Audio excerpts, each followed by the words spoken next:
ഇടതുപക്ഷം എന്ന് പറയുന്നത് ഞങ്ങളാരും വിമർശിക്കുന്ന ഒരു പക്ഷമല്ല. ഞാൻ നിയമസഭയിൽ ഞങ്ങളെ വലതുപക്ഷം എന്ന് പറഞ്ഞാൽ അപ്പം ചാടി എഴുന്നേറ്റ് അതിനെ വിമർശിക്കുന്ന ഒരാളാണ് ഞാൻ ഇപ്പോഴും. കാരണം ഞങ്ങൾ വലതുപക്ഷമാണെന്ന് ഞാൻ സമ്മതിക്കില്ല. ഞങ്ങൾ വലതുപക്ഷമല്ല. ഇടതുപക്ഷം എന്നൊരു വിഭാഗത്തെ പറഞ്ഞപ്പോൾ അപ്പുറത്ത് നിൽക്കുന്നവരെല്ലാം വലതുപക്ഷമാണെന്ന് വെറുതെ അടിവരയിടുകയാണ്. അത് ശരിയല്ല. ഞങ്ങൾ വലതുപക്ഷമല്ല. ഞങ്ങൾ നെഹ്റുവിയൻ ഇടതുപക്ഷമാണ് എന്ന് വാദിക്കുന്ന ഒരാളാണ് ഞാൻ. ഞങ്ങൾ വലതുപക്ഷമല്ല. ഇടതുപക്ഷം എന്ന് പറയുന്ന പലരും പിന്നീട് എക്സ്ട്രീം റൈറ്റ് ഇതായിട്ടിലേക്ക് പോയിട്ടുണ്ട്. അത് നടപടികൾ കൊണ്ടാണ്. അവരുടെ ഓരോ പ്രഖ്യാപനങ്ങൾ കൊണ്ടും അവരുടെ പരിപാടികൾ കൊണ്ടും സമീപനങ്ങൾ കൊണ്ടും ആറ്റിറ്റ്യൂഡിലാണ് ആ ഒരു ഇടതുപക്ഷ സ്വഭാവം ഉണ്ടാകുക എന്ന് പറയുന്നത് യഥാർത്ഥത്തിൽ. അപ്പോൾ ആ ഒരു ഫ്രെയിമിലെ ചിന്തിക്കുള്ളൂ.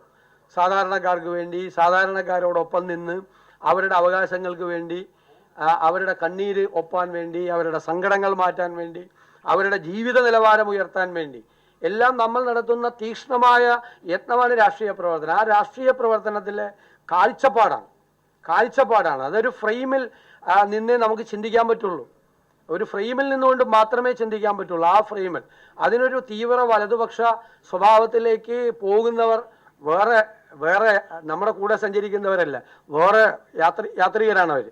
നമ്മുടെ പാതയിൽ സഞ്ചരിക്കുന്നവരല്ല.